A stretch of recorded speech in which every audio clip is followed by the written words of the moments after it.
रावण का वो सच जो सबसे छुपाया गया। दोस्तों, रामायण की कुछ कथाओं के अनुसार मंदोदरी के पिता मायासुर ने मंदोदरी का विवाह रावण से नहीं बल्कि बाली से करवाया था। जब मंदोदरी का विवाह किष्किंधा के राजा महात्मा बाली से हो गया तो फिर वह लंका के राजा रावण की पत्नी कैसे बनी और रावण ने आखिर क्यों किया बाली की पत्नी से जबरदस्ती समागम, तो आइए जानते हैं। दोस्तों, बाली की वरदानी शक्ति दिन दुगुनी रात चौगुनी बढ़ती जा रही थी। उसका प्रमुख कारण था कि वह सुबह शाम ऋषि की तरह संध्या वंदन किए बिना अपना दिन या रात शुरू नहीं करता था। जब किसी शत्रु का वध करता था तो उसके बाद उसके पाप निवारण के लिए तपस्या अवश्य करता था। एक बार की बात है, महाराज बाली तपस्या कर रहे थे। उधर ब्रह्मा और शिव के वरदान पाने के बाद रावण तीनों लोकों में युद्ध करके झल बल से किसी न किसी प्रकार सबको हराता हुआ धीरे धीरे पूरे पाताल आकाश अंतरिक्ष को जीत चुका था। अब वह पृथ्वी के समस्त राजाओं से बारी बारी युद्ध करके अपने अधीन कर रहा था। किसी उद्देश्य से वह किष्किंधा आया और बाली से युद्ध की मांग की, परंतु बाली उस समय तपस्या में बैठे थे। अब रावण बार बार उनके ध्यान को भंग करने की कोशिश कर रहा था, जिससे क्रोधित होकर बाली ने रावण को पकड़कर अपने बगल में दबाकर 6 महीने तक तपस्या करी। तब रावण कुछ नहीं कर पाया और चुपचाप दबा रहा। 6 महीने बाद तपस्या खत्म करके बाली ने रावण से पूछ लिया कि अब बताओ, युद्ध मान रहे थे चले मैदान में, परंतु रावण ने तुरंत हार मान ली, परंतु मन में दुश्मनी की गांठ बांध ली और मौके की तलाश में रहने लगा। अब अगले वर्ष फिर बाली पहले की भांति अपने प्रिय भ्राता सुग्रीव को कार्यवाहक राजा बनाकर तपस्या करने लगा। सुग्रीव भी ज्यादातर समय भाई के आसपास ही गुजारता था। अपने गुप्तचरों से सूचना पाकर रावण किष्किंधा में ऋषि के वेश में आता है और बाली की आज्ञा थी कि उसके राज्य में किसी भी ऋषि की आज्ञा को ईश्वर की आज्ञा मानकर उनकी सेवा करे। ऋषि आगमन सुन महारानी मंदोदरी अपनी देवरानी तारा के साथ ऋषियों की भोजन सेवा के लिए खुद आ गई। अब मौका पाकर रावण ने दोनों को पकड़कर अपने विमान में डालकर उनका हरण करके लंका की तरफ चल देता है। मंदोदरी और तारा दोनों ही उस समय गर्भवती थी और संतान को जन्म देने वाली थी। मंदोदरी बहुत बुद्धिमान स्त्री थी। उसने सबसे पहले देवरानी तारा को बचाने के लिए एक युक्ति सोची और रावण से बोली, हे राक्षस राज, आपकी बड़ी प्रशंसा सुनी थी कि आप बड़े बलवान हैं, वरदानी है, तो जब हमारे पति घर पर उपस्थित होते तो आप युद्ध से जीत कर मुझे ले जाते तो वीरता थी, पर ये तो चोरी और कायरता है। तब रावण बोला कि आपकी सुंदरता मैंने दैत्यों की मुँह से सुनी थी, देखने की आकांक्षा हुई तो आज देखा तो रोक नहीं पाया। अब बाली को वरदान है कि उसके सामने कोई भी जीत नहीं सकता, इसलिए छल करना पड़ा और छल और बल भी युद्ध नीति का अस्त्र है। अब मंदोदरी ने पूछा कि अगर तपस्या से लौटने के बाद बाली तुमको और तुम्हारे परिवार, प्रजा, सैनिक और सेना पर आक्रमण करके तुमको मार डालेगा तब क्या करोगे? दोनों राज्यों के कितने ही निर्दोष लोग मारे जाएंगे, क्या इसकी तुमको कोई चिंता नहीं है या भय नहीं है? कौन बचाएगा? रावण बोला कि तुम जैसी सुंदरी अगर मेरी पत्नी हो जाए, फिर मृत्यु भी हो जाए तो कोई बात नहीं, मैं तुम्हारे बिना रह नहीं सकता। अब मंदोदरी ने बोला कि अगर बीच का रास्ता निकाला जाए तो दोनों राज्यों के निर्दोष सैनिक मरने से बच सकते हैं, तुम और बाली दोनों युद्ध से बच सकते हो। रावण बोला, मैं तैयार हूँ। मंदोदरी ने कहा कि मैं तुम्हारे साथ चलूंगी, पर मेरी देवरानी तारा को किष्किंधा में छोड़ना होगा। रावण ने मान लिया और तारा को किष्किंधा वापस छोड़ने चल पड़ा और तारा को महल की छत पर उतार दिया। उसके बाद रावण मंदोदरी को लेकर चलता है तो मंदोदरी कहती है कि मैंने सुना है कि आपकी गर्जना इतनी भयानक है कि चीज को सुनकर महिलाओं के साथ पशुओं के भी गर्भ गिर जाते हैं। उसने कहा, अगर यह सच है तो मैं वह गर्जना सुनना चाहती हूँ। अब रावण ने बड़े जोर से अट्टहास किया जिससे पूरे ब्रह्मांड में आवाज गूंज गई। इतनी भयंकर आवाज से रानी मंदोदरी का गर्भ जल्दी हो गया और उनका पुत्र समय से पहले ही पैदा हो गया। अब यह मंदोदरी का दूसरा दूसरा त्याग था। मंदोदरी ने बाली पुत्र की रक्षा करने का बुद्धिमानी पूर्ण फैसला किया। मंदोदरी पुण्य प्रार्थना की कि इस बच्चे को तारा के पास छोड़ दो ताकि इसका पालन पोषण हो। अब रावण ने पुनः विमान वापस किया और मंदोदरी को महल की छत पर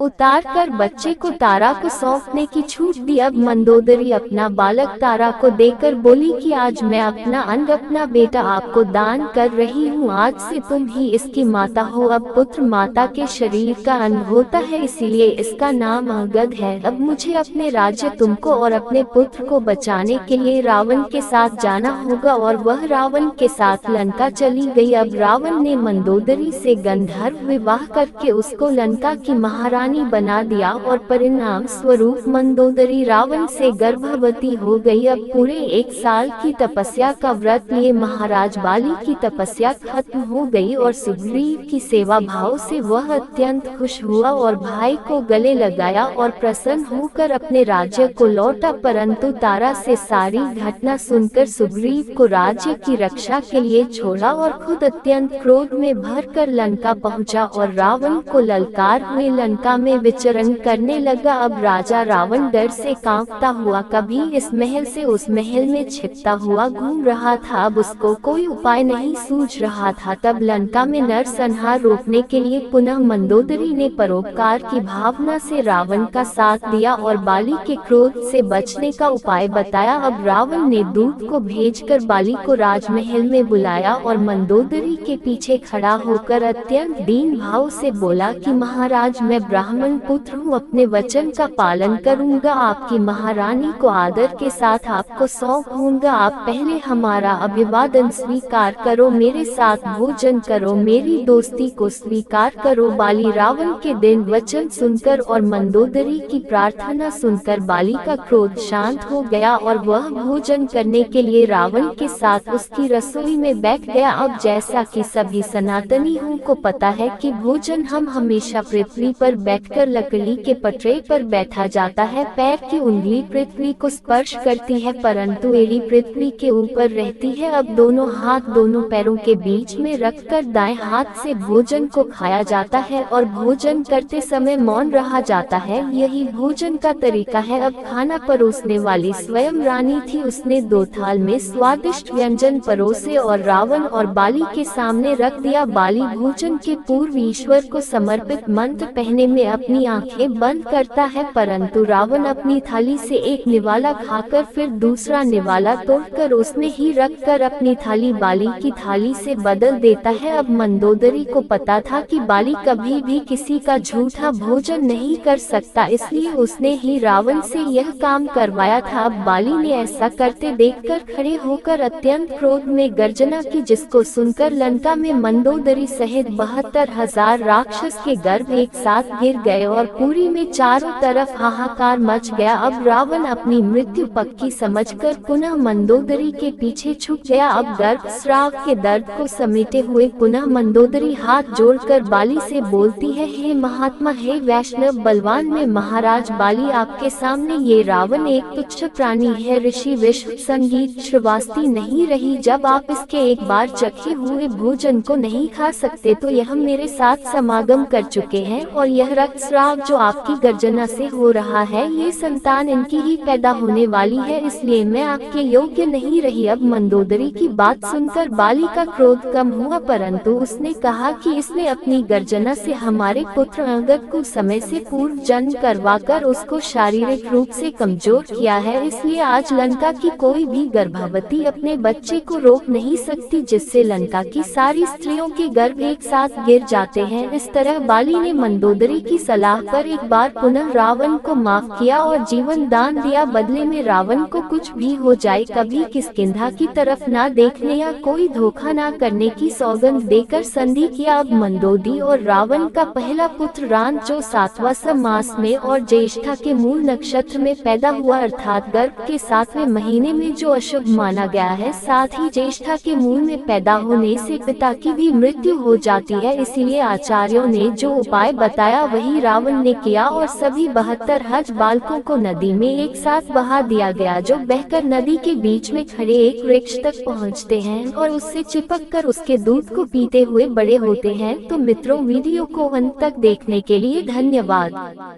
कृपया हमारे चैनल को सब्सक्राइब और वीडियो को लाइक शेयर करना ना भूलें, साथ ही अपने अमूल्य कमेंट भी करें।